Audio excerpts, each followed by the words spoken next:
ٹھیک ہے امی، میں دیکھتا ہوں، آپ ایسا کریں ہم دونوں کے لیے ناشتہ بنا دیں۔ امی نے ٹھیک ہے کہا اور باورچی خانے میں چلی گئی۔ کیا بات ہے کاشف، اتنی صبح تو آیا ہے، سب خیریت تو ہے نا گھر میں؟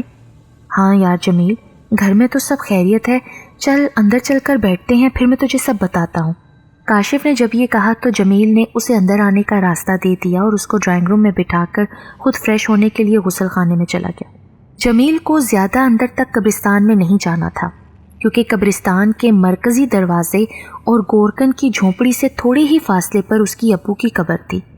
بسا اوقات تو دروازے سے داخل ہوتے ہی اس کو اپنے ابو کی قبر نظر آ جاتی تھی، لیکن بارش کی وجہ سے جمیل چونکہ اپنا موبائل گھر چھوڑ آیا تھا، ورنہ وہ موبائل کے ٹارچ کی روشنی میں آگے بڑھ جاتا۔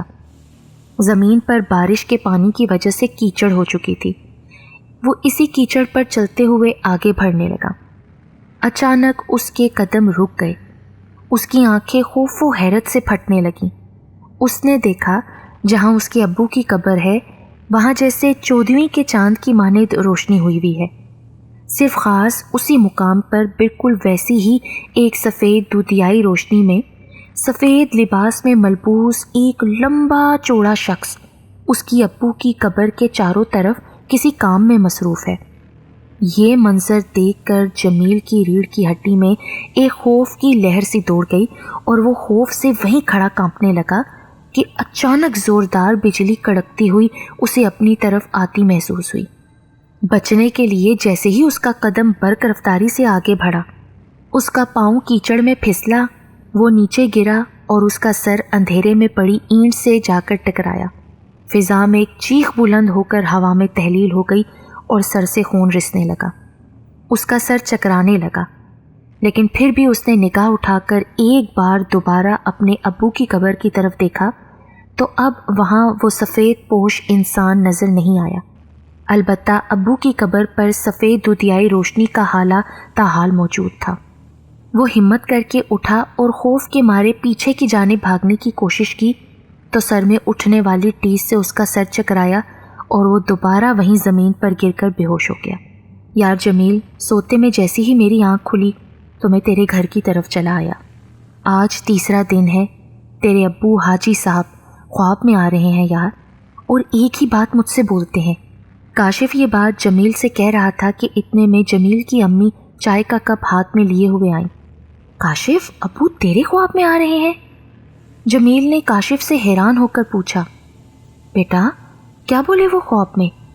جمیل کی امی نے جب کاشف سے یہ سنا تو روحانسی ہو کر پوچھا۔ خالہ پریشان ہونے کی بات نہیں ہے، بہت اچھی حالت میں انہیں دیکھا ہے میں نے، سفید لباس میں نورانی چہرے کے ساتھ مجھے نظر آئے ہیں حاجی صاحب۔ جلدی بتا یار، کیا بول رہے تھے ابو؟ وہ بول رہے تھے کہ جمیل سے کہو میرے محل کی حفاظت کرے، پانی کسی بھی وقت محل میں داخل ہو کر میرا لباس خراب کر دے گا۔ بس تینوں دن خواب میں وہ اتنا ہی کہتے اور میری آنکھ ایک دم کھل جاتی ہے۔ بس یہی بتانے کے لیے آج اتنی صبح یہاں آیا ہوں۔ کاشف نے خواب سنایا تو جمیل کی بھی آنکھیں چھلک پڑیں اور وہ اپنی امی کے گلے لگ کر رونے لگا۔ جمیل کے والد حاجی برکت اللہ متقی پرہیزگار شخص تھے، علاقے کی مسجد کے امام بھی تھے۔ پورے علاقے میں انہیں قدر کی نگاہ سے دیکھا جاتا تھا، ہر کوئی دل سے ان کا احترام کرتا تھا۔ شرعی مسائل سے لے کر کم سن بچوں کو دینی تعلیم دلانے تک محلے والے اپنے بچوں کو انہی کے پاس بھیجتے تھے۔ وہ خود بھی دیندار بعمل عالم تھے، مسجد سے ملنے والے وظیفے اور بچوں کو قرآن شریف پڑھا کر گھر کی گزر اوقات کرتے تھے۔ پہلے تو وہ مسجد سے متصل مسجد کے ہی حجرے میں اپنی اہلیہ کے ساتھ رہتے تھے۔ جمیل کی بڑی بہن رخسانہ اور پھر جمیل کی پیدائش کے بعد وہ حجرہ ان کے لیے ناکافی ہوا تو محلے ہی میں 2 کمروں کا گھر کرائے پر حاصل کرنے کے بعد وہاں منتقل ہو گئے۔ خودداری کا یہ عالم تھا کہ کافی صاحب حیثیت لوگوں نے بھی ان کو گھر خرید کر دینا چاہا تو انہوں نے یہ کہہ کر صاف انکار کر دیا کہ وہ کسی اور کے دیے گئے گھر میں خود کو مطمئن نہیں تصور کریں گے۔ وہ اپنے بچوں کو صرف دینی تعلیم ہی دینا چاہتے تھے، مگر اپنی اہلیہ کے بے حد اصرار پر رخسانہ اور جمیل کو اسکول بھیجنے پر رضامند ہوئے۔ بچوں کی تعلیم شروع ہوئی تو گھر کے اخراجات بھی بڑھے۔ پھر ان کی اہلیہ نے بھی گھر میں محلے کی بچیوں کو قرآن پڑھانے کے ساتھ ساتھ دینی تعلیم دینا شروع کر دی۔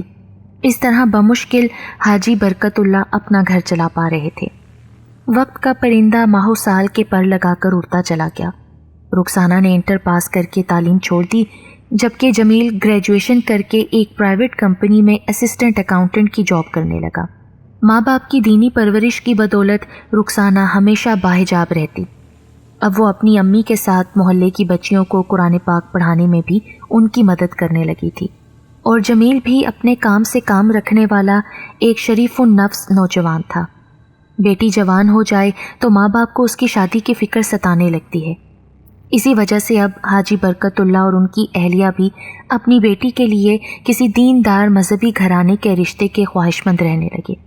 اللہ کی رحمت سے ان کی خواہش اس طرح پوری ہوئی کہ جمیل کی کوشش سے حاجی صاحب اور ان کی اہلیہ کو حج پر جانے کا اتفاق ہوا، تو دوران حج اپنی ہی طرح کے ایک دیندار گھرانے سے ملاقات ہو گئی۔ جب خواتین کا آپس میں تعارف ہوا اور دوران سفر ایک دوسرے کی گھرانے کے بارے میں آگاہی حاصل ہوئی، تو اس گھرانے نے اپنے مفتی بیٹے کے لیے ان کی بیٹی رخسانہ کا ہاتھ مانگ لیا، اور اچھی طرح مطمئن ہونے کے بعد انہوں نے رخسانہ کی نسبت طے کر دی۔ تو حاجی برکت اللہ اور ان کی بیگم بہت خوش ہوئے کہ ان کی بیٹی کے لیے ان کی خواہش کے مطابق رشتہ مل گیا۔ اب پریشانی یہ درائی کہ بیٹی کو رخصت کرنے کے لیے پیسے کی ضرورت تھی۔ پیسے کا انتظام کرنے کے لیے حاجی صاحب کی اہلیہ نے بیٹی کے سسرال والوں سے 2 سال کا وقت مانگا، مگر وہ تیار نہ ہوئے۔ انہوں نے کہا کہ ہم بھی شرعی لوگ ہیں، آپ اپنی بیٹی کو بس 2 جوڑوں میں رخصت کر دیں۔ مگر حاجی صاحب کی اہلیہ اپنی بیٹی کو چھوٹے موٹے طلائی زیور کے ساتھ رخصت کرنے کی خواہش مند تھیں۔ بس اسی بات پر اکثر رات گئے دونوں بیٹھے سوچ بچار کرتے رہتے تھے۔ شادی کے دن بھی قریب آ رہے تھے، مگر پیسوں کا بندوبست نہیں ہو پا رہا تھا۔ حاجی صاحب جمیل کو اپنے دفتر سے قرض لینے کے لیے پہلے ہی منع کر چکے تھے۔ بس وہ دونوں میاں بیوی اللہ سے ہی لو لگا کر بیٹھ گئے کہ وہی غیب سے مدد کرے گا۔ ایک روز حاجی صاحب کی بیٹی رخسانہ گھر کی جھاڑ پونچھ میں مصروف تھی کہ اسے گھر کے اس کونے میں جہاں حاجی برکت اللہ اکثر رات گئے ذکر و وظائف میں مصروف رہتے تھے، وہاں تازہ گلاب کی طرح کی بھینی بھینی خوشبو نے اسے اپنی جانب متوجہ کیا۔ اسے تشویش ہوئی کہ یہاں پھول کس نے لا کر رکھ دیے ہیں۔ تلاش کے بعد بھی وہ پھول تلاش کرنے میں ناکام رہی، کیونکہ وہاں پھول ہوتے تو ملتے۔ حاجی صاحب کی اس جگہ رات گئے عبادت کے وقت بھی گھر والوں نے متعدد بار ایسا محسوس کیا تھا کہ جیسے وہ عبادت کے دوران کسی سے باتیں بھی کرتے ہیں۔ ان کی اہلیہ نے کافی بار ان سے اس بارے میں پوچھا تو وہ ٹال جاتے تھے اور انہیں کچھ نہیں بتاتے تھے۔ والد کی عبادت والی جگہ کی صفائی کرتے کرتے رخسانہ کی نظر اوپر مچان پر رکھے لوہے کے صندوق پر پڑی، جس کو اس کی امی نے ایک خوبصورت سی پھولدار چادر سے ڈھانپ رکھا تھا۔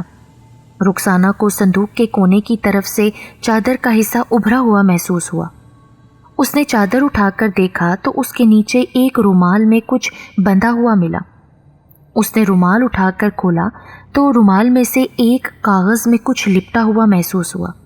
رخسانہ کا تجسس بڑھا تو اس نے وہ کاغذ کھولا تو کاغذ میں سورہ جن تحریر تھی، اور ساتھ ہی اس کاغذ کے اندر ہزار کے کافی سارے نوٹ لپٹے ہوئے رکھے تھے۔ رخسانہ اتنے سارے نوٹ دیکھ کر دنگ رہ گئی۔ اس نے سورہ جن لکھے ہوئے کاغذ کو، ان نوٹوں کو اسی رومال میں لپیٹ کر رکھ دیا کہ کہیں نیچے گرنے سے بے ادبی نہ ہو۔ ساتھ ہی فوراً اس نے اپنی امی کو ان نوٹوں کے بارے میں بتایا تو انہوں نے یہ خیال ظاہر کیا کہ حاجی صاحب کے پاس اتنی بڑی رقم تو نہیں ہو سکتی، یقیناً ان کے پاس کسی نے یہ رقم بطور امانت رکھوائی ہوگی، کیونکہ اکثر و بیشتر لوگ ان کے پاس اپنی رقم امانتاً رکھواتے تھے۔ رخسانہ نے وہ روپے دوبارہ اسی طرح اس جگہ پر رکھ دیے جہاں سے اس نے اٹھائے تھے۔ جب حاجی صاحب صبح 11 بجے مسجد سے بچوں کو قرآن پاک پڑھا کر واپس لوٹے تو ان کی اہلیہ نے ان سے اس رقم کا تذکرہ کیا۔ وہ بھی حیران رہ گئے کیونکہ ان کے مطابق ان کے پاس کسی نے کوئی رقم امانت نہیں رکھوائی تھی۔ رخسانہ، اس کی امی اور خود حاجی صاحب کو بھی تشویش ہونے لگی کہ اتنی بڑی رقم آخر ان کے گھر کیسے پہنچی۔ پھر حاجی صاحب نے یہ خیال ظاہر کیا کہ ہو سکتا ہے کہ شاید جمیل نے اپنے دفتر سے ادھار رقم لا کر یہاں رکھ دی ہو، لیکن اگر جمیل نے یہ رقم رکھی ہوتی تو وہ یقیناً اس کا تذکرہ ضرور کرتا، مگر کسی کو بھی اس بات کا تسلی بخش جواب فی الوقت نہیں مل پایا، تو وہ سب جمیل کا انتظار کرنے لگے۔ اور جب جمیل شام کو گھر لوٹا اور جب اس سے اس رقم کے بارے میں پوچھا گیا تو اس نے بھی لا علمی کا اظہار کیا۔ اب گھر کے چاروں افراد پریشانی اور فکر میں مبتلا ہو گئے کہ نہ کوئی رقم گھر میں لے کر آیا، نہ ہی انہوں نے یہ رقم کسی سے مانگی، تو پھر گھر کے اس کونے میں جہاں زیادہ تر حاجی صاحب ہی بیٹھ کر عبادت کیا کرتے تھے، وہاں اتنی بڑی رقم اچانک کیسے پہنچی؟ جب رخسانہ نے حاجی صاحب کو اس کونے سے اٹھنے والی پھولوں کی مہک کے بارے میں بتایا تو سب اور زیادہ فکر مند ہو گئے۔ ان کی اہلیہ نے فکر مند ہو کر حاجی صاحب کو دم درود کرنے کا کہا، مگر اب یہ رقم حاجی صاحب کو پریشان کر رہی تھی کہ اس کا آخر مالک کون ہے۔ انہیں یہ رقم کسی طور بھی قبول نہیں تھی کیونکہ یہ پیسے ان کی ملکیت نہیں تھے، وہ یہ رقم اصل مالک تک پہنچانا چاہتے تھے۔ کسی صورت یہ معمہ حل ہونے پہ نہیں آ رہا تھا کہ آخر اتنی بڑی رقم گھر میں پہنچی کیسے۔ حاجی صاحب نے مسجد کے کچھ معززین کو اس بات کا بتایا تو وہ سب بھی حیران ہوئے۔ پھر کچھ لوگوں نے انہیں تسلی دی کہ حاجی صاحب آپ بچی کی شادی کے لیے پیسوں کے لیے پریشان تھے، تو اللہ تعالیٰ نے غیب سے مدد کر دی ہے، اسے بیٹی کی شادی میں استعمال کریں۔ یہ سن کر حاجی صاحب خفا ہو گئے، کہنے لگے کہ یہ میری محنت کی تو کمائی ہے نہیں، میں اسے استعمال نہیں کر سکتا، یہ نہ ہو آج یہ پیسے استعمال کر کے کل کو میری قبر خراب ہوتی ہو۔ حاجی صاحب نے کچھ لوگوں سے مشورہ کیا کہ یہ رقم قریبی تھانے میں لے جا کر جمع کراتا ہوں۔ چنانچہ حاجی صاحب سیدھا تھانے پہنچے اور تھانے کے انسپکٹر کو ساری صورتحال بتا کر وہ رقم انسپکٹر کے حوالے کر دی۔ انسپکٹر بھی حاجی برکت اللہ کو اچھی طرح سے جانتا تھا اور وہ بھی ان کی دینداری اور ایمانداری سے واقف تھا۔ انسپکٹر خود بھی ایک شریف النفس انسان تھا۔ جب اس نے رومال سے وہ کاغذ جس میں رقم لپٹی تھی کھولی تو اس نے حاجی صاحب سے کہا کہ یہ تو سورہ جن لکھی ہوئی ہے، اگر کوئی انسان آپ کو کسی جال میں پھنسانا چاہتا ہے تو وہ کبھی بھی سورہ جن لکھ کر اس رقم کو اس میں نہ لپیٹتا۔ حاجی صاحب مجھے تو معاملہ یہی لگتا ہے کہ غیب سے اللہ تعالیٰ نے آپ کی مدد کے لیے کوئی وسیلہ بنا دیا ہے، برائے مہربانی یہ رقم آپ ہی کی ہے، آپ اس کو اپنے پاس رکھیں اور اپنی بیٹی کی شادی کے انتظامات کریں۔ بڑی مشکل سے انسپکٹر نے سمجھا بجھا کر وہ رقم حاجی صاحب کے حوالے کر دی۔ اس رات حاجی صاحب جب اپنی مخصوص کونے میں بیٹھ کر عبادت میں مصروف تھے تو ان کو پھر سے بے انتہا گلاب کی خوشبو محسوس ہوئی۔ ساتھ ہی دھیان سورہ جن میں لپٹے ہوئے پیسوں پر گیا تو حاجی صاحب کو بھی کچھ معمہ حل ہوتا نظر آیا۔ حاجی صاحب نے اللہ کا شکر ادا کیا اور ساتھ میں اس بات کا ذکر پھر کبھی کسی سے نہیں کیا۔ کچھ ہی دن بعد ان کی بیٹی رخسانہ اپنے گھر کی ہو گئی تو حاجی صاحب اور ان کی اہلیہ نے اللہ کا شکر ادا کیا۔ بیٹی کی شادی کے 1 سال میں ہی رمضان المبارک کی 27ویں شب حاجی برکت اللہ حرکت قلب بند ہونے کے باعث اپنے خالق کی حقیقی سے جا ملے۔ جب ان کا جنازہ اٹھا تو جنازے میں ہزاروں کی تعداد میں لوگ تھے اور ایسے لوگ بھی شامل تھے جن کو کبھی بھی محلے والوں نے اس محلے میں یا آس پاس کی جگہوں پہ نہیں دیکھا تھا۔ حاجی صاحب کی اچانک وفات پر ہر آنکھ اشک بار نظر آ رہی تھی۔ کاشف جب خواب سنا کر چلا گیا تو جمیل بہت پریشان ہو گیا کہ ابو کاشف کے خواب کے ذریعے اسے اپنے کس محل کی حفاظت کی تاکید کر رہے ہیں۔ اس نے اپنی امی سے پوچھا کہ امی ہمارا کون سا ایسا محل ہے جس کی فکر ابو کو وفات کے بعد بھی ہے؟ ہم تو شروع ہی سے اس 2 کمروں کے معمولی سے مکان میں رہ رہے ہیں۔ یہ سن کر اس کی امی بھی فکر مند ہو گئیں کہ حاجی برکت اللہ اپنے کس محل کی طرف اشارہ کر رہے ہیں۔ ان کی بھی کچھ سمجھ میں نہیں آ رہا تھا کہ آخر ماجرا کیا ہے، مگر سب گھر والے کاشف کی زبان سے یہ سن کر بہت خوش تھے کہ اس نے حاجی برکت اللہ کو سفید لباس میں نورانی چہرے کے ساتھ دیکھا ہے۔ وہ سب مطمئن تھے کہ عالم ارواح میں حاجی صاحب خوش و خرم ہیں۔ آخر کار جمیل کی امی کہنے لگیں کہ بیٹا ایسا کرو، مسجد جا کر مغرب کے بعد مولوی صاحب کو کاشف کا خواب سنا کر ان سے کوئی رائے لو، یقیناً مولوی صاحب ہماری مناسب رہنمائی کر سکیں گے۔ جی امی آپ ٹھیک کہہ رہی ہیں، میں ضرور مولوی صاحب کے پاس جاؤں گا۔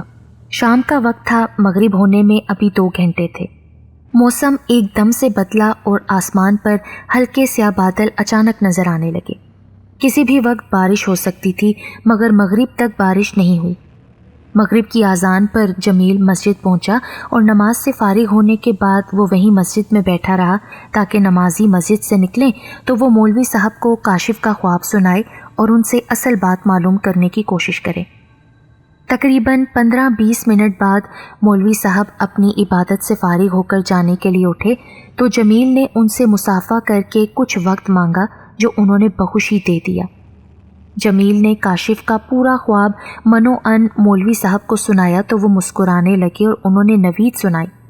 بے شک حاجی برکت اللہ متقی انسان تھے۔ آپ کے دوست کا یہ خواب اسی طرف اشارہ بھی کر رہا ہے کہ اللہ کے ہاں ان کو بڑے انعام سے نوازا گیا ہے۔ مولوی صاحب، میں آپ کی بات کا مطلب نہیں سمجھ سکا۔ برخوردار، جب کوئی انسان وفات پاتا ہے نا تو ہم سب دعا کرتے ہیں کہ پروردگار فلاں کی قبر کو جنت کے باغوں میں سے ایک باغ بنا دے، اور جب اللہ اپنے نیک بندوں کو باغ دیتا ہے تو یقیناً اللہ انہیں جنت کے محلات سے بھی نوازتا ہوگا۔ اور آپ کے لیے ان کا یہ پیغام کہ میرے محل کی حفاظت کرو تو اس بات کی طرف اشارہ ہے کہ ان کی قبر یقیناً جنت کے محلوں میں سے ایک محل بن چکی ہے۔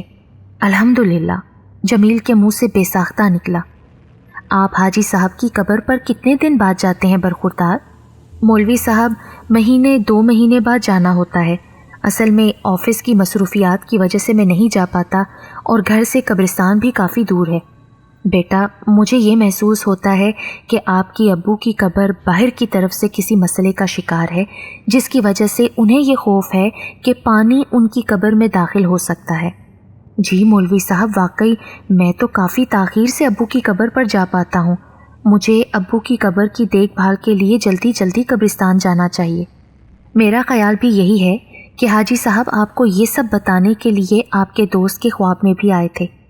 اب آپ کو قبرستان جا کر دیکھنا چاہیے۔ مولوی صاحب، میں کل ہی آفس سے چھٹی کے بعد ابو کی قبر پر ضرور جاؤں گا اور دیکھوں گا کہ ابو کی قبر کے ساتھ آخر کیا مسئلہ ہے۔ جمیل نے مولوی صاحب کا شکریہ ادا کرتے ہوئے جواب دیا اور سیدھا گھر آ گیا۔ گھر آ کر اس نے امی کو مولوی صاحب کی باتیں بتائیں تو امی نے بھی اسے مشورہ دیا کہ بیٹا کل ضرور ابو کی قبر پر جانا۔ رات کا کھانا کھا کر جمیل اپنے کمرے میں لیٹا ہوا تھا۔ وہ اپنے ابو کے بارے میں کافی دیر تک سوچتا رہا اور انہیں یاد کر کے اس کا دل غمگین ہو گیا۔ اسی طرح لیٹے لیٹے وقت کا پتہ نہیں چلا۔ اس نے گھڑی پر نظر ڈالی تو رات کے 10 بجنے والے تھے۔ کچھ دیر بعد اچانک باہر سے بادل گرجنے کی آوازیں سنائی دیں۔ جمیل ایک دم گھبرا گیا۔ اس کے ذہن میں مولوی صاحب کی بات گردش کرنے لگی کہ حاجی صاحب کی قبر کو باہر کی طرف سے کوئی مسئلہ ہے، اور پھر کاشف کا خواب بھی ذہن میں ایک دم تازہ ہو گیا کہ جس میں انہوں نے کہا تھا کہ ان کے محل کی حفاظت کرو ورنہ ان کا لباس خراب ہو جائے گا۔ یہ خیال آتے ہی جمیل نے اسی وقت قبرستان جانے کا ارادہ کیا اور رات کے 10 بجے قبرستان کے لیے نکل گیا۔ جب جمیل کو ہوش آیا تو اس نے اپنے آپ کو جھونپڑی میں لیٹا دیکھا۔ اس وقت بھی اس کا سر کسی پھوڑے کی طرح دکھ رہا تھا۔ اس نے ہاتھ لگا کر سر کا زخم محسوس کرنے کی کوشش کی تو کسی نے اس کے سر کے زخم کو کپڑے کی مدد سے باندھا تھا۔ اس نے نیم واں آنکھوں سے جھونپڑی کا جائزہ لیا تو اس کے سامنے رات قبرستان والا واقعہ ایک دم گھوم گیا اور اسے یہ سمجھنے میں دیر نہیں لگی کہ وہ اس وقت یقیناً گورکن کی جھونپڑی میں ہے۔ اس نے اپنے بازو پر بندھی گھڑی میں نگاہ ڈالی تو 6 بج رہے تھے۔ وہ ایک دم گھبرا کر اٹھ بیٹھا کیونکہ وہ ساری رات گھر سے باہر رہا۔ اب اسے فکر ہو گئی کہ رات بھر اس کی غیر موجودگی میں امی کا نہ جانے کیا حال ہوا ہوگا۔ اس نے ہمت کر کے اٹھنے کی کوشش کی۔ جیسے ہی اٹھ کر بیٹھا تو ایک ضعیف العمر شخص جو حلیے سے گورکن محسوس ہوتا تھا جھونپڑی میں داخل ہوا۔ اب کیسی طبیعت ہے بیٹا تمہاری؟ میں یہاں کیسے پہنچا؟ جمیل نے الٹا گورکن سے سوال کر ڈالا۔ رات 11:30 بجے کے وقت مجھے تمہاری چیخ کی آواز سنائی دی۔ میں جب گھبرا کر باہر آیا تو تم سامنے قبروں کے پاس بے ہوش پڑے تھے۔ پھر میں اپنے ساتھیوں کے ہمراہ تم کو اپنی جھونپڑی میں لے آیا اور تمہارے زخم پر مرہم لگایا۔ کیا آپ مجھے میرے ابو کی قبر پر لے چلیں گے؟ چلو بیٹا، میں تمہیں تمہارے ابو کی قبر پر لیے چلتا ہوں۔ بوڑھے گورکن نے اس کو اٹھنے کے لیے سہارا دیا۔ جب جمیل نے گورکن کی جھونپڑی سے باہر نکل کر آسمان کی طرف دیکھا تو آسمان اب بالکل صاف تھا۔ رات تو بارش ہوتی رہی تھی لیکن اب ٹھنڈی ٹھنڈی ہوا چل رہی تھی اور زمین پر رات ہونے والی بارش کی وجہ سے جگہ جگہ کیچڑ نظر آ رہی تھی۔ وہ بوڑھے گورکن کے ساتھ دھیرے دھیرے قدم بڑھاتا ہوا ابو کی قبر کی جانب بڑھ گیا۔ سامنے ہی اس کے ابو کی قبر تھی۔ قبر پر پہنچ کر جمیل دنگ رہ گیا کیونکہ اس کے ابو کی قبر پر اگربتیاں جل رہی تھیں۔ قبر پر تازہ تازہ گلاب جن کی بے انتہا خوشبو دور دور تک پھیلی تھی بکھرے ہوئے تھے۔ پھولوں سے ایسا لگ رہا تھا کہ جیسے ابھی ابھی کسی نے یہاں لا کر قبر پر ڈالے ہوں، اور اس نے ایسا بھی محسوس کیا کہ جیسے اس کے ابو کی قبر کے چاروں طرف کسی مستری نے ابھی تازہ تازہ کوئی کام کیا ہے، کیونکہ قبر کے چاروں طرف تازہ مٹی اچھی طرح ڈالی گئی تھی اور قبر بھی بالکل صاف ستھری تھی۔ بابا، کیا یہاں ابھی کوئی آیا تھا؟ یہ قبر کے اطراف کیا مٹی آپ نے ڈال کے قبر کو ٹھیک کیا ہے؟ نہیں بیٹا، مجھے اس بارے میں کچھ علم نہیں ہے، نہ ہی میرے سامنے کوئی یہاں آیا ہے اور نہ ہی میں نے کسی کو آتے دیکھا ہے۔ پھر یہ تازہ پھول؟ اچھا بیٹا، یہ بات بتاؤ کہ یہ مرحوم تو آپ کے والد صاحب ہیں، یہ کرتے کیا تھے؟ میرے ابو مسجد کے امام تھے، ساری زندگی مسجد میں نماز پڑھائی، بچوں کو دینی تعلیم دیتے تھے، لوگ ان سے شرعی مسئلوں کے لیے بھی آتے تھے۔ بیٹا، مجھے اس قبرستان میں 60 سال سے زیادہ ہو گئے ہیں، طرح طرح کے واقعات میں اپنی آنکھوں سے اس قبرستان میں دیکھتا اور محسوس کرتا رہا ہوں۔ بس میں مختصر اتنا بتا دیتا ہوں کہ میں نے اکثر رات گئے تمہارے والد کی قبر پر غیر معمولی حرکات ہوتی محسوس کی ہیں۔ یوں محسوس کیا ہے جیسے کوئی آپ کے والد کی قبر کی رکھوالی کرتا ہے اور اس قبر کی حفاظت پر مامور ہے، کیونکہ اکثر میں نے صبح کے وقت اس قبر کو صاف شفاف اور اس پر پڑے تازہ پھول اور اگربتیاں جلتی دیکھی ہیں۔ اور بیٹا، جو اس قبر پر پڑے گلابوں کی خوشبو ہوتی ہے، وہ خوشبو پورے قبرستان میں کسی جگہ سے نہیں آ رہی ہوتی۔ بوڑھے گورکن نے جب یہ بتایا تو جمیل بہت حیران ہوا اور اس کی آنکھوں سے آنسو چھلکنے لگے۔ ہاں البتہ بیٹا، سرہانے کی طرف کچھ دن سے ایک بہت ہی چھوٹا سا سوراخ میں نے ضرور دیکھا تھا، جو اس وقت اب اس تازہ مٹی سے بند کر دیا گیا ہے۔ میں نے سوچا بھی تھا کہ کسی دن فرصت کے وقت میں اس کو مٹی سے بند کر دوں گا، لیکن میں شاید بھول گیا۔ بوڑھے گورکن کا جواب سن کر ایک بار پھر جمیل کے ذہن میں کاشف کا خواب گردش کرنے لگا۔ ذہن اس وقت بہت تذبذب کا شکار تھا کہ ابو کی قبر پر رات کو نظر آنے والا بندہ کون تھا، اور ابو کی قبر کی چاروں طرف مٹی ڈالنا، قبر پر جلتی اگربتیاں، گلاب کے تازہ پھول کس نے اتنی صبح آ کر ڈالے۔ یہ سوچ کر اسے جھرجھری آ گئی۔ پھر اس نے یہ سوچے بغیر بھی کہ اس کے رات کو گھر نہ پہنچنے کی وجہ سے امی کتنی پریشان ہوں گی، اس نے ایک بار پھر پہلے علاقے کی مسجد کے مولوی صاحب کی طرف جانے کا فیصلہ کیا اور قبرستان سے سیدھا مسجد کی طرف روانہ ہو گیا۔ کچھ دیر بعد وہ مولوی صاحب کے پاس موجود تھا، اور پھر اس نے رات والا واقعہ، قبر پر موجود سفید نورانی ہالہ اور اس حالے میں ایک لمبا تڑنگا سفید کپڑوں میں ملبوس شخص، اور پھر صبح کے وقت پوری قبر پر بکھرے ہوئے پھول اور قبر کی صفائی کے بارے میں مولوی صاحب کو اس نے تفصیل سے بتا دیا۔ مولوی صاحب یہ سننے کے بعد مسکرا کر کہنے لگے، پریشان ہونے کی بات نہیں۔ اچھا آپ مجھے ایک بات بتائیں، حاجی صاحب کو تو ہم اچھی طرح سے جانتے ہیں کہ وہ امام مسجد تھے، متقی پرہیزگار تھے، بچوں کو دینی تعلیم دیتے تھے، لیکن گھر میں کس طریقے سے وہ عبادت کرتے تھے؟ میرا مطلب ہے ان کی عبادت کا کیا معمول تھا، اور کوئی ایسی چیز جو وہ کثرت سے پڑھتے پڑھاتے ہوں؟ نماز تو ابو 5 وقت ہماری پیدائش سے پہلے ہی سے مسجد میں پڑھاتے تھے۔ گھر میں تہجد پڑھنا، اکثر وظائف وغیرہ کرنا، ذکر اذکار کرنا۔ ہاں البتہ ابو کا گھر میں ایک خاص کونا تھا جس میں بیٹھ کر ابو ذکر اذکار اور عبادت کے ساتھ وہاں پر سورہ جن کثرت سے تلاوت کیا کرتے تھے۔ بس تو پھر میں یہ یقین سے کہہ سکتا ہوں کہ آپ کی ابو یعنی حاجی صاحب کی قبر کی رکھوالی کوئی اور نہیں، وہی جن کرتے ہیں۔